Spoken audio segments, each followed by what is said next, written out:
तो फ्रेंड्स, आज हमारी पहली क्वेश्चन बैंक हम लोग soft skill vocational science and calculation theory की स्टार्ट करने वाले हैं CITS के लिए।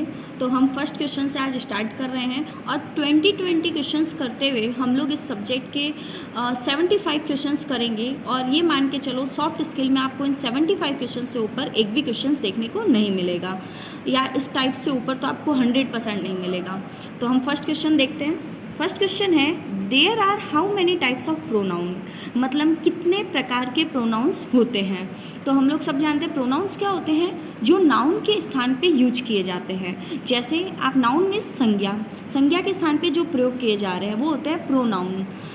आप जैसे राम की जगह आप ही यूज कर रहे हो तो वो क्या हो गया, प्रोनाउन। तो ये कितने होते हैं, 8। तो इसका सही आंसर होगा 8। नेक्स्ट क्वेश्चन है, self management skill includes, self management skill क्या इंक्लूड करती है, आत्म प्रबंधन कौशल में क्या शामिल है।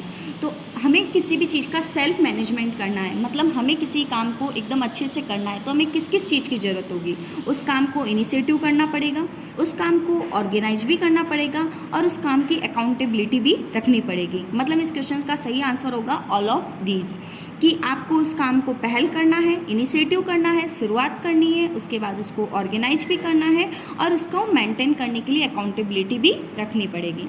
नेक्स्ट क्वेश्चन में हम आते हैं, which of the following is include in personal hygienic, personal hygienic में क्या क्या चीज़ें इंक्लूड होती है। इसका मतलब है कि कौन सी चीज़ें व्यक्तिगत स्वच्छता के अंदर सम्मिलित होती है, या व्यक्तिगत पर्सनल हाइजेनिक, हाइजेनिक मतलब साफ़ सफाई रखना। कितनी आप साफ़ सफाई रखते हो, पर्सनल, आपकी पर्सनल की, आपके खुद की, आप हाइजेनिक में साफ़ सफाई में क्या क्या चीज़ इंक्लूड करते हो। तो इसका क्या है, nail and hair care. Normal सी बात है, हमारे नाखून कटे हुए होने चाहिए, गंदे से नहीं होने चाहिए, बाल भी प्रॉपर बंधे हुए होने चाहिए और गंदे से नहीं होने चाहिए। फूट केयर मतलब पैरों में से भास नहीं आ रही हो। कीपिंग द बॉडी क्लीन, आपकी बॉडी साफ़ होनी चाहिए, मतलब आपके द्वारा किसी दूसरे को स्मेल नहीं आ रही हो। ये सारी चीज़ें बहुत ज़रूरी होती है। तो इसका सारा आंसर होगा ऑल ऑफ दीज। हम लोग जानते हैं किसी भी आप इंटरव्यू के लिए भी जाओगे तो आपको प्रॉपर हेयर ड्रेसिंग होनी चाहिए, आपका प्रॉपर ड्रेसिंग सेंस, आपकी बॉडी क्लीनिंग, आपके शूज़ वगैरह सब प्रॉपर होनी चाहिए। तो ये सब पर्सनल हाइजेनिक में भी आएंगे। तो इसका आंसर हो गया all of these. Next question में आते हैं, an interview must show case which of the following quality for effective interview, मतलब एक इंटरव्यू देने वाले के अंदर कौन कौन सी क्वालिटी होनी चाहिए जिससे वो इफेक्टिव इंटरव्यू को दे सकता है। तो इससे आपकी पहली क्वालिटी है मेंटेन आई कांटेक्ट, एकदम सही है, आई कांटेक्ट बना होना चाहिए। अगर आप इंटरव्यू के अंदर आई कांटेक्ट बनाकर इंटरव्यू देते हो तो आपके अंदर का कॉन्फिडेंस शो होगा। नेक्स्ट है शेक हैंड्स फर्मली, मतलब मजबूती से हाथ मिलाना। हम किसी से हाथ प्रॉपर मिलाते हैं तो वो भी हमारी कॉन्फिडेंस को शो करता है। हम किसी से हाफ हाथ मिला के छोड़ देते हैं या जल्दी हाथ दूर करते हैं तो इससे हमारी हिचकिचाहट महसूस होती है या ये लगता है कि हम डर रहे हैं, तो हमें उससे हाथ भी प्रॉपर मिलाने चाहिए। Maintain proper body postures and body language, मतलब हमें प्रॉपर बॉडी पॉस्चर्स रखना चाहिए। जैसे हम चेयर पे बैठ रहे हैं इंटरव्यू के लिए, तो ऐसे नहीं कि हम चेयर के पीछे वाले हिस्से पे सहारा लेके बैठ रहे हैं या हमारे पैर कहीं और जा रहे हैं, हमारी बॉडी कहीं और है, हमारा ध्यान कहीं और है, ऐसी सारी चीज़ें नहीं होनी चाहिए। तो बॉडी लैंग्वेज बहुत मैटर करती है इंटरव्यू में। आप 70% इंटरव्यू को क्रैक करने के लिए आपका अपीयरेंस डिपेंड करता है, तो आपको ये चीज़ों को भी ध्यान रखना चाहिए। तो इसका सही आंसर होगा all of these. Next question है, is the process whereby 2 और मोर पीपल एक्सचेंज इंफॉर्मेशन और ideas in face to face situation to achieve a goal, मतलब एक ऐसी प्रोसेस जिसमें 2 या 2 से अधिक लोग किसी एक लक्ष्य प्राप्ति के लिए आमने सामने बैठकर जानकारी या विचारों को आदान प्रदान करते हैं। तो इस प्रोसेस को हम क्या बोलते हैं। ऑप्शन देखते हैं हम इसके। फर्स्ट है डिस्कशन, सेकंड है आर्ग्यूमेंट, थर्ड है क्वेरल और नॉन ऑफ दिस। तो हमें पता है कि हम लोग जब भी कभी आमने सामने बैठते हैं तो वो कहलाता है आपका डिस्कशन। आर्ग्यूमेंट तर्क वितर्क होता है, वो किसी भी आप एक गोल को अचीव करने के लिए कभी भी नहीं करेंगे। आर्ग्यूमेंट करते हैं आप किसी से तो एक वो अच्छा वे भी नहीं माना जाता है, झगड़ा भी नहीं होगा। तो इसका सही आंसर होगा डिस्कशन। नॉन ऑफ दिस तो है नहीं क्योंकि हमारे पास डिस्कशन ऑप्शन अवेलेबल है। नेक्स्ट क्वेश्चन है, the activity of setting up a business और businesses taking on financial risk in the hope of profit is called, मतलब हम एक एक ऐसी एक्टिविटी परफॉर्म करते हैं जिससे हम लोग किसी बिज़नेस को करने वाले हैं या बहुत सारे बिज़नेस का सेटअप करने वाले हैं, जिसमें हमें पता है कि फाइनेंशियल रिस्क मतलब हमें पैसों से भरा जोखिम भी हो सकता है। अब अगर हम इस उम्मीद में पैसे लगाते हैं कि हम आगे जाके उससे कुछ प्रॉफिट को अर्न कर सकते हैं या कुछ प्रॉफिट कमा सकते हैं, तो इसको हम लोग क्या बोलेंगे? तो इसको entrepreneurship, social work, risk management या प्रॉफिट मैनेजमेंट। तो इसका सही आंसर होगा एंटरप्रेन्योरशिप, क्योंकि एंटरप्रेन्योरशिप का मतलब होता है उद्यमिता या बिजनेस करना, जिसमें हम लोग पहले इन्वेस्ट करते हैं और उसके बाद प्रॉफिट अर्न करते हैं। कई बार हमें लॉस का भी सामना करना पड़ता है, तो वो रिस्क के अंदर, इसीलिए इसको रिस्क कहा गया है, क्योंकि प्रॉफिट और लॉस दोनों के इक्वल चांसेस रहते हैं। सोशल वर्क में हम लोग अगर इन्वेस्ट भी करते हैं तो हम उसमें प्रॉफिट या लॉस को कैलकुलेट नहीं करते हैं। रिस्क मैनेजमेंट एक तरीका है जिससे बिजनेस में आपको प्रॉफिट हो रहा है, लॉस हो रहा है, आपको आगे क्या स्टेप उठाना है, उसके लिए कैलकुलेशन करने के लिए रिस्क मैनेजमेंट का काम लिया जाता है। और प्रॉफिट मैनेजमेंट, जब हम प्रॉफिट करते हैं तो उसको कैसे यूज करना है वो आ जाता है प्रॉफिट मैनेजमेंट में। मगर इसने पूछा उस एक्टिविटी को क्या बोलते हैं, तो उस एक्टिविटी को बोलेंगे एंटरप्रेन्योरशिप। नेक्स्ट क्वेश्चन है, in the area of entrepreneurship promotions DPR stand for. मतलब हम लोग एंटरप्रेन्योरशिप के अंदर DPR का मतलब क्या होता है? तो DPR का मतलब होता है डिटेल्ड प्रोजेक्ट रिपोर्ट। मतलब किसी भी आपके प्रोजेक्ट कहा गया, आपका जो भी बिजनेस है उसकी डिटेल जो भी रिपोर्ट देते हैं उसको बोलते हैं DPR। DPR की फुल फॉर्म होती है डिटेल्ड प्रोजेक्ट रिपोर्ट। ध्यान रहना, कई बार आपको डिटेल वर्ड मिल जाएगा मगर डिटेल मत लगाना, डिटेल्ड होगा, detailed project report. Next question है, in manufacturing sector and entrepreneurship with an investment of 20 lakhs in plant and machinery is a enterprise.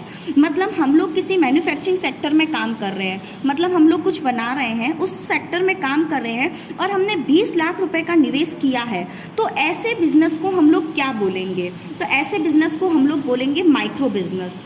Micro business ध्यान रखना, क्योंकि हम लोग 20 लाख तक का जहाँ इन्वेस्ट करते हैं उसको बोलते हैं माइक्रो बिजनेस। जहाँ तक हम लोग 2 करोड़ रुपए का 2 करोड़ का बिजनेस करते हैं उसको बोलते हैं स्मॉल बिजनेस। जहाँ 2 करोड़ से लेके हम लोग 5 करोड़ का बिजनेस करते हैं उसको बोलते हैं हम लोग मीडियम बिजनेस। और 5 करोड़ से ज़्यादा का जहाँ पे इन्वेस्ट करते हैं उसको बोलते हैं लार्ज बिजनेस। तो हमें तो पूछा है ओनली 20 लाख का, इसलिए हमारा सही आंसर होगा माइक्रो। मगर आप ये अमाउंट भी ध्यान रखना, 2 करोड़, इसका मतलब 2 करोड़ तक का इन्वेस्टमेंट है, 20 लाख से 2 करोड़ तक का, तो इसका मतलब वो स्मॉल बिजनेस में आएगा। और 2 करोड़ से 5 करोड़ का है तो मीडियम में, और 5 करोड़ से ज़्यादा है तो लार्ज में। हो सकता है ये क्वेश्चन की जगह आपको ये नंबर्स, ये अमाउंट चेंज करके क्वेश्चंस चेंज किया जा सकता है, तो आपको ये अमाउंट्स ध्यान रखने चाहिए। नेक्स्ट क्वेश्चन है, the ratio of radius of 2 circle is 1:2, the ratio of their area would be. हमें बोला गया है कि 2 सर्कल हैं जिनके रेडियस के रेशियो है 1:2, 1:2। तो बताइए उस सर्कल का एरिया का जो रेशियो होगा वो कितना होगा। तो मैं इस क्वेश्चन को आपको सॉल्व करना बताती हूँ कि आपको कैसे करना है। हम लोग को क्वेश्चन दिया गया है 2 सर्कल है, मतलब एक सर्कल है आपका ये और दूसरा सर्कल है आपका ये। क्योंकि रेडियस बोलते हैं उस सर्कल को, हिंदी मीडियम के लिए त्रिज्या, जिसको त्रिज्या बोला जाता है, त्रिज्या। तो इस सर्कल की रेडियस है 1, अगर 1 मानते हैं तो दूसरे सर्कल की रेडियस मान रहा है ये 2।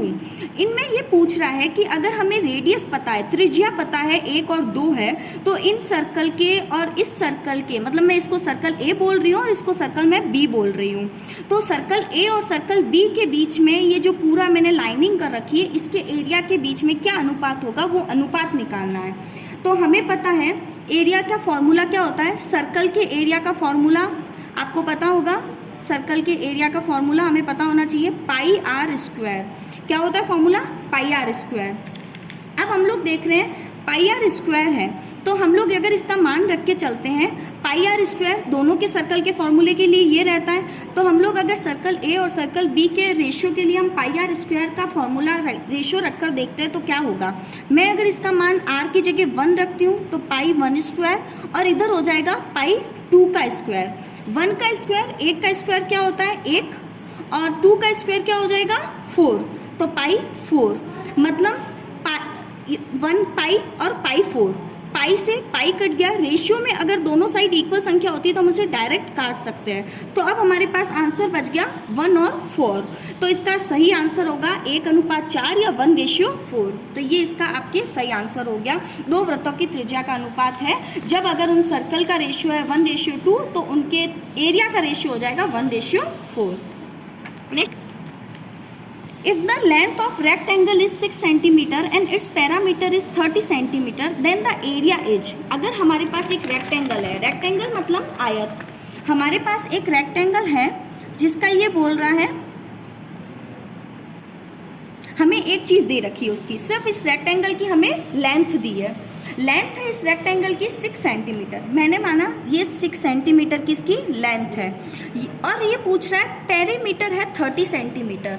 तो हमें पता होना चाहिए पेरीमीटर क्या चीज़ होता है। पेरीमीटर का मतलब होता है ऊपरी माप। मतलब मैं इस आयत की इस लाइन के ऊपर अगर चलती हूँ तो मैं पूरा अगर इस आयत को पार करूँगी तो 30 सेंटीमीटर का ये आयत होगा।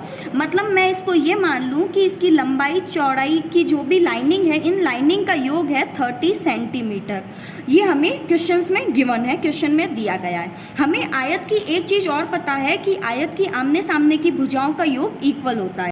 तो अगर आयत की भुजा का मान है 6 सेंटीमीटर तो आयत की दूसरी भुजा का मान भी क्या होगा 6 सेंटीमीटर। तो इसकी हमें रेक्टेंगल का ये पता पड़ गया। मैं इसको नाम दे देती हूँ A B C D। इस तरह मैंने कुछ भी इन लाइनों को नाम दे दिया, इस पॉइंट से इस पॉइंट को, इस पॉइंट से इस पॉइंट को, इस पॉइंट से इस पॉइंट को। हमें पता है ये 30 सेंटीमीटर है। माना मैंने इस लाइन को, या फिर मैं इसको ऐसे दे देती हूँ A B C और D, इनको दे दिया। अब हमें पता है A B plus BC plus CD plus DA, इनका पूरा माप, मतलब मैं आयत के ऊपर से चलती हूँ तो इसका माप होगा 30 सेंटीमीटर। अब हमें पता है A और B का माप कितना है 6, B और C का माप हमें पता नहीं है। माना मैंने इसका माप x है, अगर मैं इसका x लूँगी तो आयत की आमने सामने की भुजाओं का योग हमेशा बराबर होता है। अगर ये x है तो ये भी क्या होगा x होगा। हमें इन दोनों का मान पता चल गया। BC का मान क्या मान रहे हैं x। CD का मान कितना होगा 6, क्योंकि हमने आमने सामने की भुजाओं का मान बराबर माना है। और DA का मान कितना होगा x। अब हम लोग इसको ऐड कर देंगे तो ये कितना हो जाएगा 12 प्लस 2x बराबर 30 सेंटीमीटर। हमने ये प्लस में है इसके साथ में, तो अगर इधर जाएगा तो ये क्या हो जाएगा माइनस में हो जाएगा। तो 30 माइनस 12 मतलब कितना बचा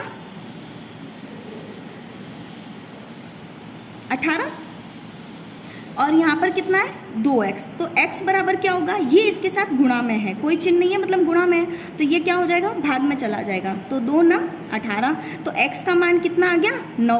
तो हमारे यहाँ पर x की वैल्यू कितनी आ गई है 9 आ गई। अगर ये 9 सेंटीमीटर का है तो हमारी ये वाली भुजा भी कितनी हो जाएगी 9 सेंटीमीटर की हो जाएगी।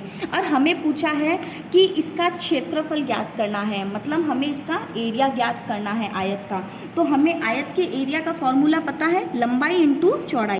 आयत के क्षेत्रफल का फॉर्मूला होता है लंबाई इंटू चौड़ाई, लंबाई इंटू चौड़ाई। तो हमें लंबाई पता पड़ गई 6 और चौड़ाई पता पड़ गई 9। तो 6 इंटू 9 कितना होगा 54 सेंटीमीटर स्क्वायर। तो इसका सही आंसर क्या हो जाएगा 54 सेंटीमीटर स्क्वायर।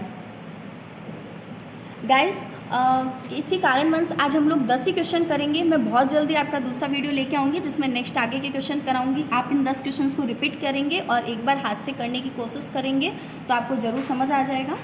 ये इसका सॉल्व किया हुआ है, मैं वापस इस वीडियो में दिखा रही हूँ। अगर आप चाहें तो इसका स्क्रीनशॉट भी ले सकते हैं। इससे आपको एकदम स्टेप टू स्टेप समझाया हुआ है, तो इससे क्लीन आपको नहीं समझ में आएगा। Thank you.